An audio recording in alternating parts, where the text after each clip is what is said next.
اگلا سوال علی بھائی یہ ہے کہ آپ اہل سنت کی کتابوں کے مطابق آیت مباہلہ کے کانٹیکسٹ میں جو صحیح واقعہ ہے تفصیل سے بتا دیں۔ تفصیل سے بیان کیا نا جی پچھلے دنوں، تو آپ دیکھ لیں پھر کتنا ہنگامہ کھڑا ہوا ہے۔ آپ بتائیں وہ ایک مولانا صاحب اہل حدیث مکتبہ فکر سے تعلق رکھتے ہیں، پتہ نہیں کون ان کو جذباتی کروا کے مسلک کی مزید بدنامی پہ آمادہ کر رہے ہیں، تو وہ کافی گرجے میرے اوپر، تو انہوں نے الٹا مجھے مباہلے کا چیلنج کر دیا کہ جی آپ میرے ساتھ آ کے مباہلہ کر رہے ہیں۔ پھر اس کے اوپر میرا ایک کلپ بھی آ گیا، دشمنان اہل بیت سے مباہلہ، آپ یوٹیوب پہ جا کے لکھیں تو آپ کو پتہ چل جائے گا۔ تو میں نے اس میں دو باتیں کی تھی، وہ آج تک اپنی جگہ قائم ہے، کہ وہ لوگ جن سے آپ کے عقائد میں بنیادی اختلافات ہیں عقیدہ توحید کے حوالے سے، اور آپ شرک کی رٹ لگاتے ہیں اور بڑے ان کے اوپر فتوے لگاتے ہیں، ان سے تو آپ مباہلہ کرنے کے لیے تیار نہیں ہیں، حالانکہ وہ تو سیدھی سیدھی چلتی پھرتی 302 ہیں، وہ کہتے ہیں آئے ہمارے ساتھ مباہلہ کریں، تو مہربانی کریں ان سے جا کے مباہلہ کریں، ان سے مباہلہ کرتے نہیں ہیں۔ دوسرا میں نے اس میں ریکویسٹ کی تھی کہ یہ جو آیت مباہلہ ہے سورہ آل عمران کی آیت نمبر 61، یہ آیت مباہلہ تو آپ پڑھتے ہیں، اس کے بعد اس کی ذرا تشریح بھی صحیح مسلم سے بیان کر دیں، اور میں نے یہ چیلنج دیا تھا کہ یہ تشریح کبھی بھی بیان نہیں کر پائیں گے، کیونکہ وہ اتنا بڑا پینڈورا باکس کھول جائے گا اس صحیح مسلم کی حدیث سے کہ یہ متحمل ہی نہیں ہوں گے اس کی۔ تو پھر میں نے حدیث ورڈ بائی ورڈ بیان کی اس کلپ کے اندر، اور باقاعدہ جے پی جیز لگائے تاکہ لوگوں کے سامنے آ جائے۔ اب چونکہ ایک اسپیشل کلاس ہے تو میں اس کو تھوڑا سا اس میں سے چیزیں عرض کر دیتا ہوں۔ یہ جو مباہلہ والا واقعہ ہے نا جی، یہ نجران کے عیسائیوں کے ساتھ ہوا۔ آپ کو پتہ ہے کہ جب نبی علیہ السلام نے دعوت لانچ کی تو ظاہر ہے کہ ایک ہلچل تو دنیا میں مچ گئی کہ ایک شخصیت اس طرح کھڑی ہوئی ہے، اور بڑے تھوڑے سے وقت کے اندر عرب کی سرزمین میں ان کو غلبہ حاصل ہو گیا۔ وہ عرب جو کہ صدیوں سے ایک دوسرے سے لڑتے رہتے تھے، پانی پینے پلانے کے اوپر ان کی جنگیں 10-10 20-20 سال تک جاری رہتی تھیں۔ کوئی یہ سوچ بھی نہیں سکتا تھا کہ کوئی ایک ایسا شخص ان کے اندر آ گیا جس نے سارے قبائل کو ایک جھنڈے کے نیچے جمع کر دیا، اور یہی اصل میں اللہ تعالیٰ نے عربیوں کی خوبی یوز کی۔ جنگجو تو تھے، وہ ٹف ماحول کے بھی آتی تھے، اور ایک اور خوبی تھی کہ جب وہ بیعت کر لیتے تھے نا کسی کی، پھر وہ گردن ہی کٹتی تھی، وہ زبان دے دیتے تھے، پیچھے نہیں ہٹتے تھے۔ جو آپ لوگ صرف محاورتاً بولتے ہو مرد کی زبان، یہ مرد کی زبان جو ہے نا وہ عربیوں کی ہوتی تھی، لیکن کمزوری ان کے اندر تھی کہ چٹے ان پڑھ تھے، اور طوائف الملوکی تھی ان کے اندر، یعنی لڑتے رہنا آپس میں۔ ان کو یہ احساس ہی نہیں تھا کہ اگر ہم اکٹھے ہو جائیں تو رومن اور پرشین امپائر بھی لڑ سکتے ہیں اس وقت کی سپر پاورز۔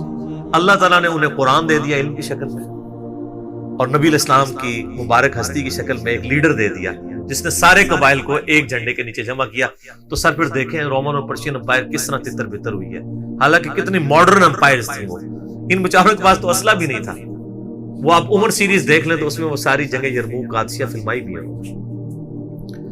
اب نجران کے جو عیسائی تھے اس وقت سمجھے وہ خانقاہ نشین، وہ بڑے بڑے بزرگ جو اپنی اپنی خانقاہوں پہ بیٹھے ہوئے تھے، وہ پوری دنیا کے اندر وہ اپنے ایک سسٹم لے کے چل رہے تھے، ان کو لوگوں نے اکسایا ہوگا جس طرح یہاں پہ مولویوں کو اکسایا جاتا ہے کہ جی وہ انجینئر صاحب لانچ ہوئے ہیں تو اسی طرح مناظرہ کرو انہوں نے جا کے۔ تو جب بھی کوئی نئی دعوت لانچ ہوتی ہے تو یہی ہوتا ہے، تو ان کو بھی نا جنہوں کہتے ہیں اتھل دیڑے والی گل ہوئی نا کہ جاؤ جناب، تو وہ نجران کے عیسائی آگے نبی علیہ السلام سے یعنی ڈسکشن کے لیے آئے، تو مجادلے کے لیے تھے۔ مناظرے کا لفظ تو اردو میں استعمال ہوتا ہے، مناظرہ کہتے ہیں آمنے سامنے بیٹھ کے بات کرنا، قرآن میں لفظ ہے مجادلہ۔ مجادلہ ہے علمی جھگڑا کرنا، جسے ڈیبیٹ کہتے ہیں۔ ادعو الی سبیل ربک بالحکمہ والموعظۃ الحسنہ وجادلہم باللتی ہی احسن، بلاؤ اپنے رب کے راستے کی طرف حکمت کے ساتھ، اچھے باز کے ساتھ اور حکمت کے ساتھ، اور ان کے ساتھ مجادلہ کرو جو بہتر طریقہ ہے اس کے اوپر۔ تو وہ آئے تو مجادلے کے لیے تھے۔ نبی علیہ السلام پہ اللہ تعالیٰ نے سورہ آل عمران کی تقریباً شروع کی 50 کے قریب آیات نازل فرمائی، اور آپ علیہ السلام کو ایجوکیٹ کیا عیسائیوں کے فرسودہ عقائد سے متعلق۔ تو آپ علیہ السلام کو پتہ چل گیا کہ یہ ان کے اندر خرابی ہے علمی دلائل کے ساتھ، وہ آپ علیہ السلام نے ان کے سامنے رکھے۔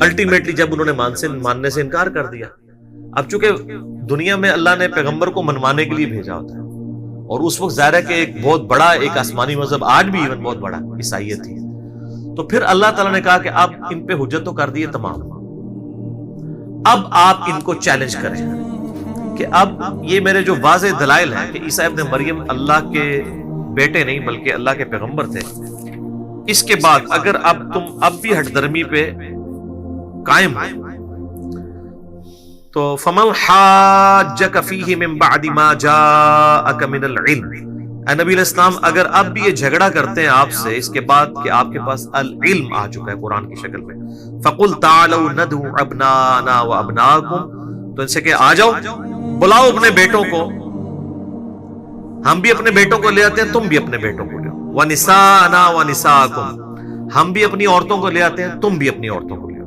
وَأَنفُسَنَا وَأَنفُسَكُمْ، ہم خود بھی آ جاتے ہیں اور تم خود بھی آ جاؤ، ثم نبتہل، پھر ہم اللہ کے حضور گڑ گڑاتے ہیں، فنجعل لعنت اللہ علی الکاذبین، کہ پھر جھوٹے پر اللہ کی لعنت ہو، وہ ادھر ہی تباہ و برباد ہو جائے۔ تو اب یہ نازل ہوا تو نبی علیہ السلام صحیح مسلم میں ڈیٹیل حدیث موجود ہے، نبی صلی اللہ علیہ وآلہ وسلم سیدنا علی، حسن، حسین اور فاطمہ، وہی پنجتن پاک، ان کو آپ علیہ السلام لے کے نکلے اور فرمایا اللہ کے حضور دعا کی، اللہم ہؤلاء اہل بیتی، اے اللہ یہ میرے اہل بیت ہے۔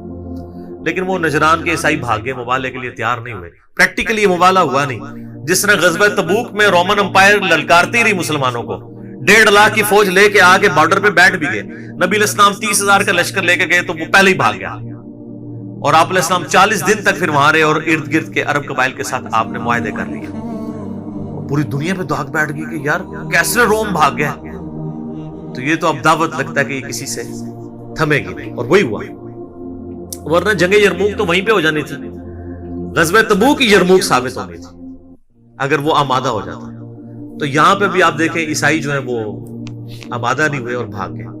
لیکن اس واقعے میں اہل بیت کی شان اس حوالے سے سامنے آئی کہ نبی علیہ السلام کی کم از کم 9 بیویاں موجود تھیں، آپ اپنی کسی بیوی کو نہیں لے گئے۔ ویسے اب علماء یعنی کہتے رہتے ہیں وہ نساء سے مراد جو ہے وہ بیٹیاں ہیں، کیونکہ ابنا کے ساتھ ذکر ہوا ہے۔ ان کو پتہ نہیں قرآن پاک کا اسلوب یہ ہے، قرآن پاک میں تھرو آؤٹ بیٹیوں کے لیے علیحدہ سے صیغے استعمال ہوتے رہے، ٹھیک ہے۔ تو باقی نبی علیہ السلام کو ظاہر وحی کے ذریعے بتایا گیا کہ آپ نے کن عورتوں کو لے کے آنا۔ اگر اللہ تعالیٰ بیویوں کہتا تو وہ بھی اہل بیت ہیں، لے کے جا سکتے تھے، لیکن اللہ تعالیٰ نے سیدہ فاطمہ کے بارے میں فیصلہ کیا، جیسا کہ سنن نسائی کے اندر حدیث موجود ہے کہ سیدنا ابو بکر و عمر نے بھی سیدہ فاطمہ کا رشتہ مانگا تھا، یہ صحیح سند ہے۔ تو نبی علیہ السلام نے انکار کر دیا، فرمایا کہ چھوٹی ہے وہ تو اللہ کے ڈیوائن علم میں تھا نا کہ ابو بکر و عمر نے داماد نہیں بلکہ سسر بننا ہے۔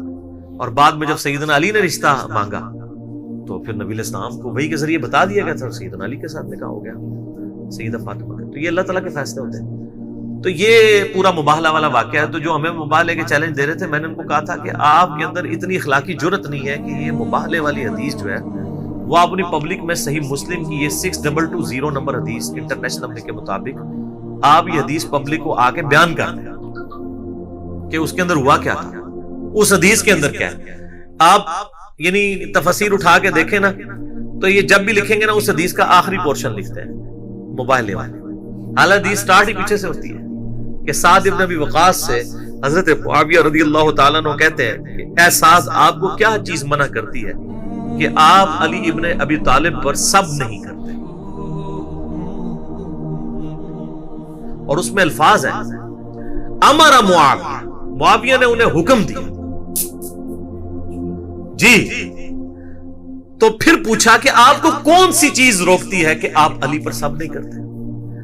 آپ دیکھیں اس کی تعویل کتنی وہ عجیب و غریب کرتے ہیں۔ ایون شیخ زبیر علی صاحب نے بھی اپنی وفات سے کچھ عرصہ پہلے جو رسالہ ان کا میرا 100 نمبر الحدیث تھا نا، تو اس میں انہوں نے ایسی تعویل کی ہے کہ یقین کریں ہم ان کے لیے دعائی کرتے ہیں کہ اللہ تعالیٰ ان کو معاف کرے۔ وہ کہتے ہیں وہ اصل میں حضرت سعد کو حضرت میر معاویہ رضی اللہ تعالیٰ نے کسی کام کے سلسلے میں بلایا ہوا تھا، اے نال کہانی خود اٹیچ کر رہے ہیں، مسلم شریف میں کہیں نہیں ہے۔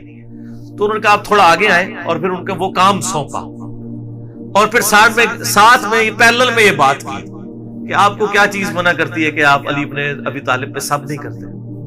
اچھا، اتنی بڑی کہانی بنائی۔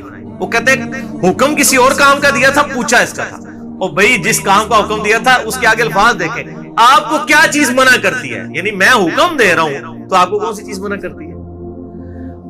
امام ابن تیمیہ المتوفی 728 ہجری انہوں نے ہمارا مسئلہ حل کر دیا منہاج السنہ میں جب انہوں نے یہ حدیث لی ہے نا مسلم شریف کی، تو انہوں نے ایک لفظ خود سے بیچ میں ایڈ کر دیا اس حدیث کو لکھے امارا معاویہ لکھ کے انہوں نے لکھا بسب، معاویہ نے حکم دیا سب کرنے کا. یہ الفاظ مسلم میں نہیں تھے، مسلم میں صرف الفاظ تھے کہ معاویہ نے حکم دیا اور پھر پوچھا کہ ساتھ تمہیں کون سی چیز منع کرتی ہے. تو اس پہ تو میرا خیال بنتا ہے کہ ہم کہیں امام ابن تیمیہ رحمہ اللہ تعالی، ٹھیک ہے، کچھ سچ بھی ان کی زبان سے نکلا. منہاج السنہ شیعہ کے خلاف کتاب لکھی ہے، بسب کے الفاظ خود، یعنی اتنی غیرت ان کے اندر بھی موجود تھی جو ان کے مقلدین میں جو اس وقت غیرت ختم ہو چکی ہے ان میں بھی تھی. تو وہ مان گئے کہ یہ سب کے لیے حکم دیا تھا، وہ ہم نے جے پی جی بھی اس میں اٹیچ کر دیا تھا. تو ویسے بھی کانٹیکسٹ بتا رہے ہیں کہ معاویہ نے حکم دیا اور پھر پوچھا کہ تمہیں کون سی چیز منع کرتی ہے، کہ علی بن ابی طالب پر سب نہ کرو بلکہ ابو تراب پر. علی بن ابی طالب بھی نہیں، ابو تراب. اور یہ وہ جیسے جگت بازی ہوتی تھی نا، یہ جگت بازی تھی. ابو تراب جب آل امیہ ابو تراب کہہ رہی ہو نا تو یہ نیگیٹو سینس میں ہوتا ہے. ہاں اس میں الفاظ ہیں کہ آپ کو کون سی چیز مانی ہے ابو تراب کے اوپر، مٹی والے پہ. وہ حقیر سمجھتے تھے نا کہ مٹی والے. اسی کانٹیکسٹ میں وہ صحیح مسلم میں بھی حدیث ہے 6229 غدیر خم سے اگلی والی حدیث کہ سال ابن سعد السعدی کو ممبر پہ آل مروان نے بلا کر جو ہے وہ سیدنا علی پر لعنت کرنے کا آمادہ کیا. تو انہوں نے کہا میں کبھی بھی علی پر لعنت نہیں کروں گا. تو انہوں نے کہا چلو تم یہ کہہ دو ابو تراب پر لعن اللہ ابو تراب. اب آپ کو ابو تراب کا مطلب بھی سمجھتے ہیں، تم یہ کہہ دو ابو تراب پہ مٹی والی. تو سال ابن سعد السعدی نے کہہ کا مارا اور انہوں نے کہا ابو تراب تم چھیڑنے کے لیے کہتے ہو، مولا علی تو اس نام سے اتنا خوش ہوتے تھے کسی اور نام سے ہوتے ہی نہیں. اچھا پھر وہ تھوڑے سے ڈیفینسو موڈ میں تھے. ان کا اچھا یہ ابو تراب نام کیسے پڑا تھا؟ اس کو ان کو پتہ ہی نہیں تھا کہ یہ نام جو ہمارے لوگ بگاڑ کے لیتے ہیں یہ حضرت علی کی کنیت نبی علیہ السلام نے رکھی ہوئی ہے. انہوں نے کہا ایک دفعہ سیدہ فاطمہ اور سیدنا علی کی آپس میں کوئی میاں بیوی کے ناطے چپکلش ہوئی تو سیدنا علی ناراض ہو کے چلے گئے. نبی علیہ السلام آئے اور فاطمہ سے پوچھا کہ کدھر ہے تیرا چچا کا لڑکا؟ تو انہوں نے کہا کہ مجھ سے ناراض ہو کے چلے گئے. تو آپ نے پھر کسی صحابی کو بھیجا تو انہوں نے جا کے ڈھونڈا تو مسجد میں لیٹے ہوئے تھے، مٹی میں سو رہے تھے. انہوں نے آ کے نبی علیہ السلام کو خبر دی. اب یہ بھی ہو سکتا تھا نبی علیہ السلام کہتے ہیں اسے بلا کے لاؤ، آپ خود چلے گئے، اپنے مبارک ہاتھوں سے جسم سے مٹی جھاڑی اور کہا اٹھ ابو تراب، اٹھ ابو تراب، اے مٹی میں لپٹنے والے اٹھ. تو سیدنا علی کو اتنا پسند آیا کہ انہوں نے اپنی کنیت ابو الحسن کی بجائے ابو تراب رکھ لی تھی. تو اس میں بھی الفاظ ہے امر معاویہ، معاویہ نے حکم دیا اور پھر کہا تمہیں کس چیز نے منع کیا کہ تم ابو تراب کے اوپر لعنت نہیں کرتے؟ سب نہیں کرتے، وہاں پہ الفاظ ہے سب نہیں کرتے. کہتے ہیں لعنت کے تو الفاظ نہیں ہے. تو وہ تو صحیح مسلم میں 6229 میں موجود ہے کہ آل مرمان الفاظ کیا استعمال کرتے تھے، لعن اللہ ابو تراب. انہیں جی وہ سب تنقید تھی. اچھا جی خلیفہ راشد پہ تنقید کرنا پھر کس کی سنت ہوئی؟ امیر شام کی. اچھا اس کے اوپر بھی بھڑک رہے ہیں، کہتے ہیں دیکھیں امیر شام کہتے ہیں. سر امیر شام ہی کہیں گے نا، اس کی وجہ یہ ہے کہ وہ ایک صوبے کے گورنر تھے اور انہوں نے خلیفہ راشد کے خلاف بغاوت کی تھی. وہ شام کے گورنر تھے. بعد میں وہ جو ہے وہ مسلمانوں کے پہلے بادشاہ بنے ہیں. آپ جو مرضی مطلب ساتھ الفاظ استعمال کرتے ہیں وہ آپ کی مرضی ہے، وہ یعنی خلیفہ راشد نہیں ہے. تو سعد ابن ابی وقاص نے کہا اسی حدیث میں مسلم شریف کی مباہلے والی جو کہ میں نے 3 باتیں علی ابن ابی طالب کے بارے میں ایسی سنی ہیں کہ مجھے 3 میں سے ایک بھی مل جاتی نا تو میرے لیے سر اونٹوں سے بہتر ہوتا. یہ وہ شخص کہہ رہا ہے جو خود جید صحابی ہے، عشرہ مبشرہ میں سے ہے اور بخاری مسلم حدیث ہے. حضرت علی کہتے ہیں میں نے اپنے کانوں سے سنا ہے کہ نبی علیہ السلام نے فرمایا تھا غزوہ بدر یا احد کے موقع پر کہ 7 تیر چلا تجھ پہ میرے ماں باپ قربان. اپنے ماں باپ کو جمع کیا تھا سعد ابن ابی وقاص پر، اور یہ شروع کے 5 مسلمانوں میں سے سعد ابن ابی وقاص. یہ ذہن میں رکھیے گا سر، سینئر اصحاب میں سے. تو سعد ابن ابی وقاص رضی اللہ تعالی عنہ کہتے ہیں مجھے تو علی ولی 3 میں سے ایک فضیلت بھی مل جاتی تو بہت تھی.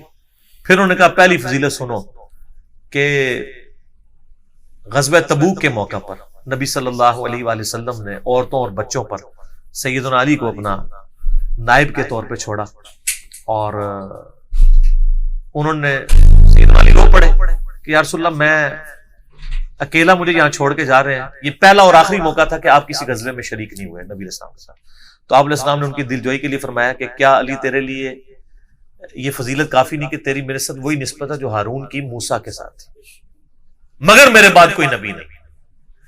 تو اگر مولا علی نبی نہیں تو غلام القادیانی دجال کہاں سے نبی بن سکتا ہے؟ ٹھیک ہے. اچھا, اب قرآن پاک میں اللہ تعالیٰ سے دعا مانگ کے جو اپنا ساتھی لیا تھا حضرت موسیٰ علیہ السلام نے, وہ ہارون علیہ السلام تھے, ان کے بھائی نبی تھے. وہ اس لیول کا سپورٹیو سیدنا علی تھے نبی علیہ السلام کے ساتھ. وہ طور پہ گئے تو موسیٰ علیہ السلام ہارون علیہ السلام کو چھوڑ گئے, نبی علیہ السلام تبوک پہ گئے تو مولا علی کو چھوڑ گئے. پھر کہا معاویہ دوسری فضیلت سن.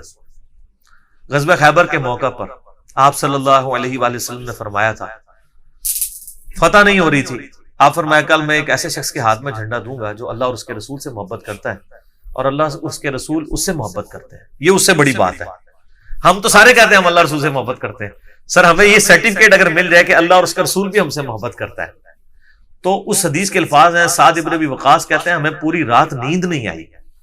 کہ وہ خوش نصیب کون ہوگا؟ تو صبح ہوئی تو نبی علیہ السلام فرمایا علی کدھر ہے, اس کو بلاؤ. تو آشوب چشم تھا, نبی علیہ السلام نے اپنے مبارک لعاب دہن ان کی آنکھوں میں لگایا, دعا دی اور اللہ تعالیٰ نے فتح دے دی.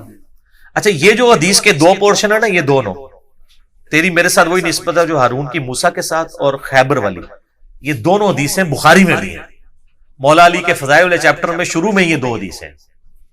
اور مسلم شریف میں ایک اور طریقہ ہے کہ ابو ہریرہ رضی اللہ تعالیٰ عنہ کہتے ہیں, جس کے بارے میں آپ لوگوں کے ہاں پایا جاتا ہے کہ بغض اہل بیت, میرا اس پہ بھی کلپ چڑھا ہوا ہے.